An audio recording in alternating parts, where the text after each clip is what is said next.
Ya, assalamualaikum warahmatullahi wabarakatuh. Salam sejahtera untuk kita semua. Saat ini saya berada di halaman SMA Islam Al-Azhar ya 19 di wilayah Ciracas. Dan ini bersama kepala sekolah, ibu guru BK dan jajaran juga sahabat saya Ibu Azima nih.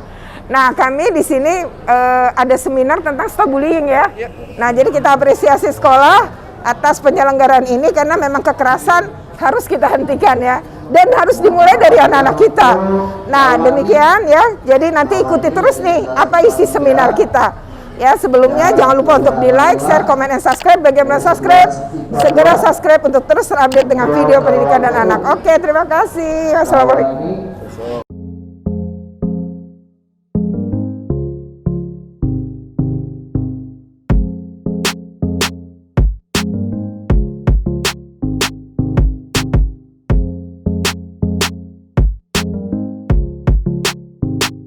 Pasti pernah mendengar kata bully ya. Nah, sebenarnya kalian ini kalau dalam undang-undang perlindungan anak masih usia anak. Usia anak itu 0 sampai 18 tahun. Jadi kalau udah ulang tahun 18 lebih sehari itu udah bukan anak. Anak itu harus 0 plus 18 hari ini gitu. Nah, kenapa kemudian negeri ini sampai bikin undang-undang perlindungan anak? Karena di seluruh dunia ada namanya Konvensi Hak Anak KHA yang dibuat oleh PBB. Nah, karena ada Konvensi Hak Anak, maka negara-negara itu menandatangani atau istilahnya meratifikasi. Pasti kalian udah belajar itu juga di PKN ya. Nah, ratifikasi inilah yang kemudian melahirkan Undang-Undang Perlindungan Anak. Nah, kenapa sih kok anak-anak istimewa banget? Kenapa anak-anak itu kalau jadi pelaku pidana, bahkan dia itu dihukum maksimalnya nggak boleh lebih dari 10 tahun. Seberapapun beratnya tindak pidana yang dilakukan. Karena anak masa depannya masih panjang. Anak bisa salah, boleh salah, dan ada faktor salah yang disebabkan lingkungan bukan dirinya sendiri. Oleh karena itu anak biasanya ini akan diberi kesempatan memperbaiki diri, maka penjara itu dihindari.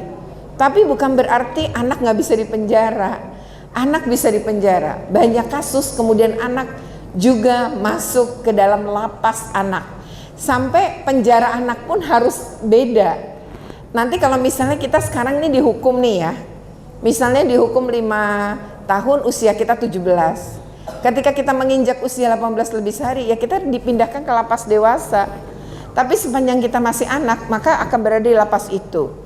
Pelaku pidana untuk anak yang bisa dipenjara itu adalah usianya 14 ke atas. Jadi kalau 12 ke bawah bahkan nggak bisa dipidana sama sekali. Tapi kalau usianya 12 ke atas bisa dipidana, bisa ditahan ya selama proses pengadilan.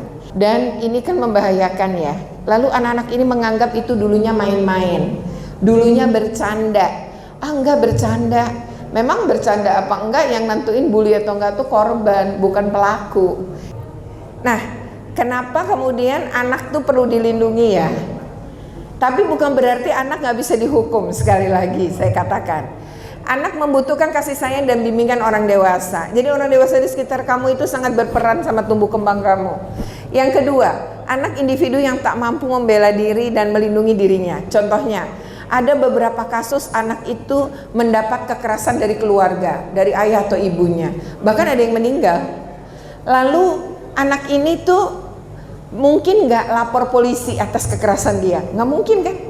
Karena orang tuanya itu hidupnya dia ya tergantung orang tuanya gitu kan.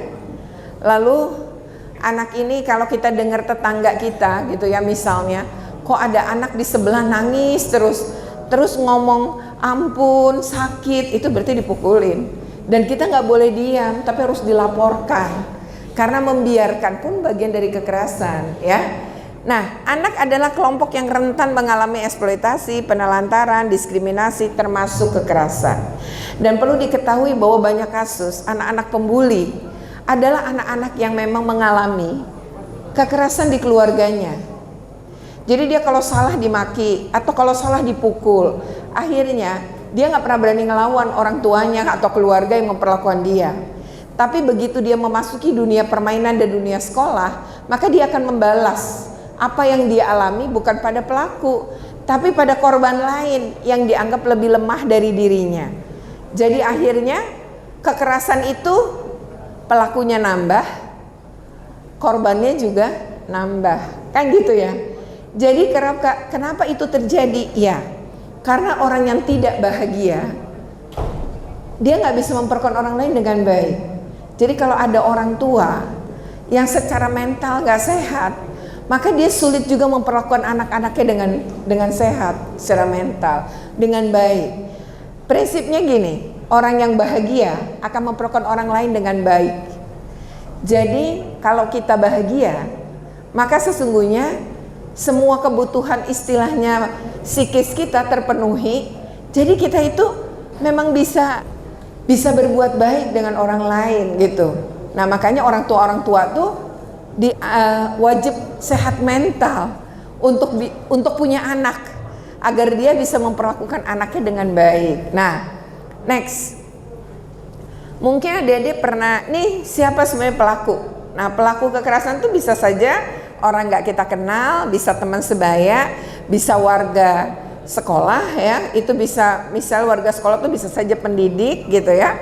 Kemudian oknum pedagang ya, beberapa kasus anak SD nih ya, itu mendapatkan kekerasan seksual dari pedagang di luar pagar sekolah ya.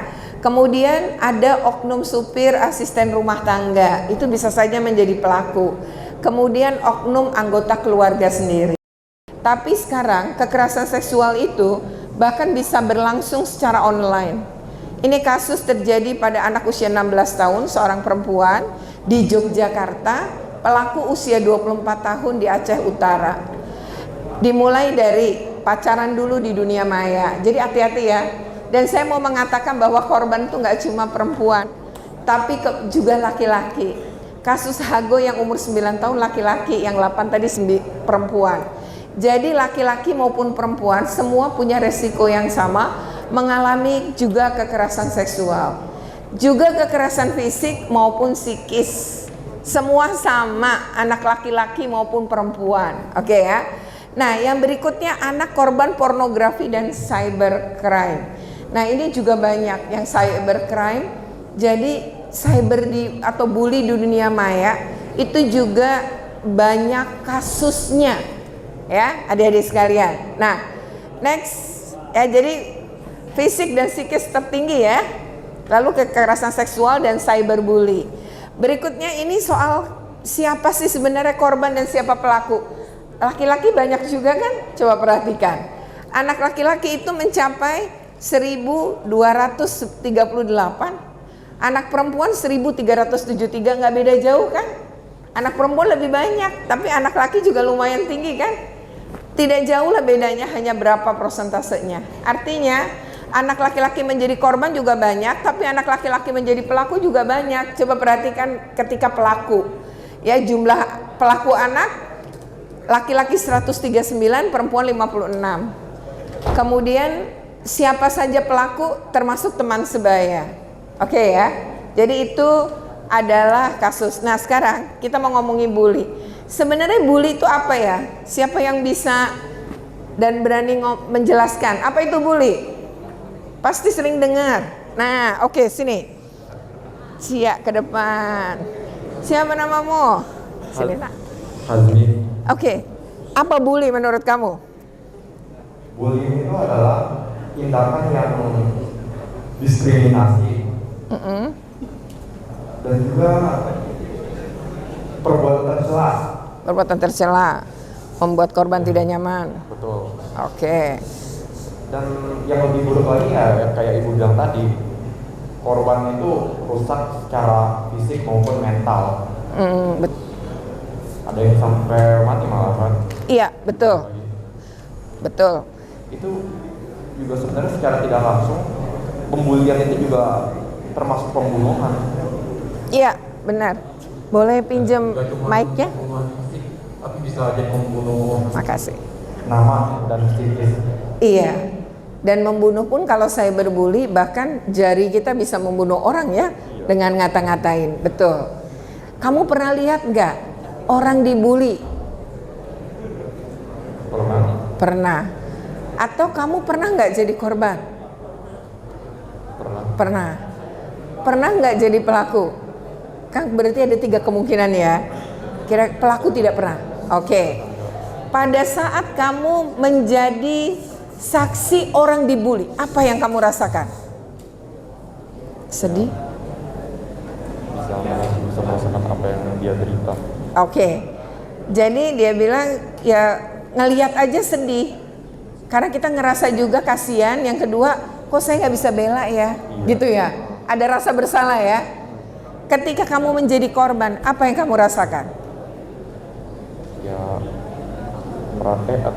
tadi apa? Kalau jadi korban, seperti apa rasanya? Ya, menyimpan dendam pada pelaku. Oke, sedih ya, terasa ya. Dan itu bagi kamu sungguh perbuatan yang memang tidak baik kan? Ya, Oke. harga diri. Merusak harga diri, membuat orang merasa jadi tidak percaya diri ya. Oke, ini luar biasa ya. Jadi itu adalah pernyataannya bahwa jadi korban maupun saksi itu sama. Sebenarnya jadi pelaku pun punya dampak psikis. Oke, terima kasih ya. Kamu sudah berbagi. Tetap semangat ya. Tepuk tangan untuk temanmu nih. Luar biasa. Oke. Jadi benar yang dia katakan bahwa ketika menjadi saksi pun bukan korban itu terasa secara psikis. Nah, next kita mau lihat sebenarnya bully itu apa? Next. Nah, tadi disebutkan ya, tindakan yang sebenarnya menyakiti, tindakan yang bersifat diskriminasi, ya, seperti itu kan? Nah, coba siapa lagi yang bisa mendeskripsikan bully itu sendiri menurut versi kalian? Siapa? Ada lagi? Ayo, ayo, kamu? Sip, kasih. Siap. Tepuk tangan dulu dong. Iya, oke. Apa bully menurut kamu? Bully itu menurut saya tindakan negatif. Tindakan negatif, oke. Negatif yang bisa Menyakiti hati seseorang, menyakiti fisik seseorang, dan itu berdampak negatif ke psikisnya dia. Kadang ada yang itu bisa, bully itu bisa membuat orang yang awal-awal waras bisa jadi gila. Iya. Dan dia tiba-tiba jadi ketawa-tawa sendiri di kamar, dan bully itu intinya tuh efek negatif yang ada ke seseorang. Oke. Jadi prinsipnya adalah menyakiti ya, membuat orang gak nyaman gitu ya. Kamu pernah lihat orang dibully? Melihat pernah, mengalami juga pernah. Mengalami juga pernah. Pada saat kamu ngalamin, apa yang kamu lakukan untuk menyembuhkan, healing ya kata orang gitu? Itu gimana caranya? Kalau bahasa healing itu ya lebih ke diem aja sih sebenarnya, karena kalau ngelapor, bahkan bully itu kan nggak mungkin sendiri. Saya kalau secara pengalaman bully itu nggak mungkin dia sendiri dong, pasti dia bawa kawan gitu. Iya, bersama-sama gitu. Bersama-sama, gitu. Korban sendirian. Korban sendirian tapi yang ngebully banyak, Iya. Nah, jadi saya itu lebih diem. Kalau misalkan saya kelapor, nanti dia malah ada backingannya dan saya makin dibully lagi. Ya oke, resikonya itu gitu ya. Nah di situ kamu cerita nggak ke orang tua? Iya, cerita. Terus apa orang tuamu bilang? Orang tua bilang sih udah nggak apa-apa, jalanin aja, diemin aja gitu. Nanti juga ada suatu saat nanti mungkin dia bisa merasakan sendiri efek samping dari bully. Oh gitu. Tapi orang tuamu mendukung kamu ya, artinya mencoba menghibur, menjadi teman bagimu gitu ya. Nah kalau ngelihat orang dibully, gimana apa yang kamu rasakan? Kalau ngeliat orang dibully sakit sih rasanya. Ikut merasa sakit. Karena kan kita sama-sama manusia, sama makhluk sosial. Kita ya apa salahnya bantu gitu. Walaupun resikonya kita ikutan dihajar gitu ya, jadi kita menolong seseorang teman. Walaupun tapi resikonya kita juga ikutan dihajar sama pembuli. Ya, jadi memang menjadi saksi pun terasa sakit, apalagi menjadi korban ya. Terima kasih banyak ya sudah berbagi. Ya, tepuk tangan untuk temanmu nih, luar biasa. Oke. Ya, tadi yang dia sebutkan bahwa perundungan atau bully, perundungan itu bahasa Indonesianya ya. Nah, seringkali kita menyebut bullying gitu. Nah, perundungan atau bully adalah perilaku tidak menyenangkan, baik secara verbal, fisik, ataupun sosial di dunia nyata maupun di dunia maya, yang membuat seseorang merasa, nah ini tadi dia nyebutkan, tidak nyaman, sakit hati, dan tertekan baik dilakukan oleh perorangan ataupun kelompok. Jadi bully itu bisa 1 lawan 1, ya. Tadi ada cerita soal itu. Lalu ada bully itu dilakukan beramai-ramai, pelakunya banyak, korbannya 1, ya. Itu ya. Jadi orang yang menjadi pelaku ini kadang-kadang sebenarnya cuma 1, tapi yang 1 ini populer dan bisa mempengaruhi. Lalu para saksi yang melihat itu pilihannya gini, kalau saya nolong korban, saya ikut dibully. Daripada saya ikut dibully, saya jadi pelaku aja. Jadi dia berposisi pada pelaku. Itu juga banyak yang kayak gitu. Jadi dia lebih aman sama-sama jadi pelaku. Nah, saat dia melakukan itu, sesungguhnya dia tersakiti juga. Dia merasa nggak nyaman juga itu sebenarnya, gitu ya. Nah, itu akan berdampak pada psikisnya dia juga. Ya, akhirnya seperti itu. Nah, next. Nah, adik-adik, ini indikatornya. Jadi sebuah perbuatan bisa kita bilang bully kalau apa? 1, perilakunya agresif. Agresif tuh gini, dengan kebencian. Jadi orang bercanda, bisa aja bercanda, bukan bermaksud menyakiti. Itu kan tidak dengan kebencian, tidak dengan kemarahan ngomongnya, ya, bercanda aja. Itu sangat berbeda.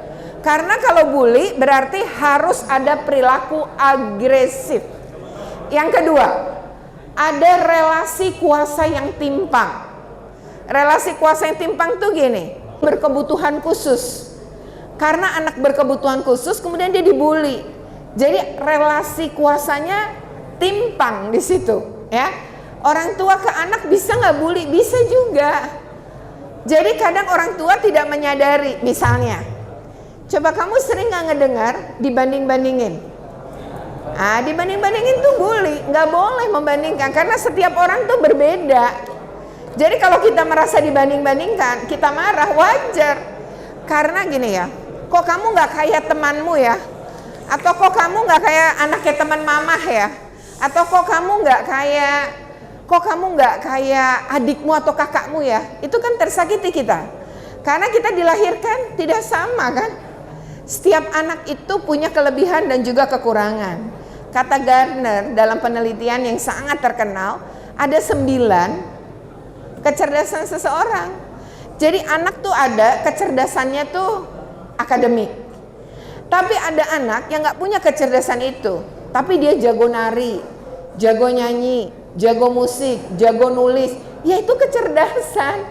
Artinya kita tidak boleh membanding-bandingkan anak yang satu dengan anak yang lain.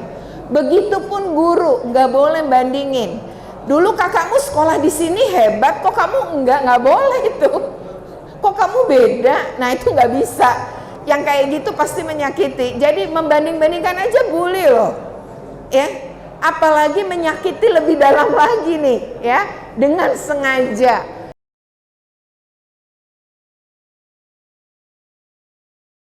Apa kenapa nih ya? Kenapa mereka melakukan tindakan yang bersifat itu? Dan maksudnya kan kalau emang mau pelampiasan kan pasti cara yang lebih baik kan. Tapi kalau emang sampai nilai-nilai dengan berhenti itu kenapa? Itu lumayan. Oke, yang pertama terkait dengan pertanyaan awal ya. Kenapa misalnya korban ya dalam hal ini ya melakukan melukai diri sendiri kan istilahnya ya. Sebenarnya korban melukai diri sendiri karena gini, tadi kan saya ngomong anak itu usia 0 sampai 18 ya. Kenapa di dunia ini anak itu dinyatakan dia bukan manusia dewasa yang bentuknya mini, bukan. Tapi anak adalah ya anak yang emang belum dewasa. Jadi dia itu tidak paham resiko dan mungkin juga tidak bisa berpikir panjang. Ya, demikian ya seminar tentang stop bullying yang diselenggarakan oleh SMA Islam Al Azhar 19 di Ciracas. Dan memang ini ada dua ya, jadi di lantai 1 adalah anak-anak perempuan, itu si peserta didik yang perempuan dengan dengan narasumber lain. Lalu saya di lantai 2 dengan para siswa ya, atau peserta didik laki-laki di lantai yang 2. Dan memang sekolah ini betul-betul ingin menciptakan sekolah yang aman, nyaman gitu, yang ramah anak, tanpa adanya bullying. Nah, ini adalah sebagai upaya untuk memutus gitu ya, kalau memang ada mata rantai kekerasan gitu ya, atau mungkin bullying yang dianggap sebagai bercandaan, padahal sebenarnya perbuatan yang bisa berdampak pada psikis ya, dan mengganggu tumbuh kembang baik korban, saksi maupun anak pelaku ya. Stop bullying, karena bullying itu nggak keren ya, dan justru sekolah yang hebat dan keren itu adalah yang nir kekerasan, menghentikan bullying. Oke? Mari kita dukung ya segala upaya untuk menghentikan atau memutus mata rantai kekerasan di berbagai sekolah di Indonesia. Demikian video ini, semoga bermanfaat. Jangan lupa untuk di like, share, comment, and subscribe ya. Bagi yang belum subscribe, segera subscribe untuk terus terupdate dengan video-video tentang pendidikan dan anak. Oke, terima kasih. Wassalamualaikum warahmatullahi wabarakatuh.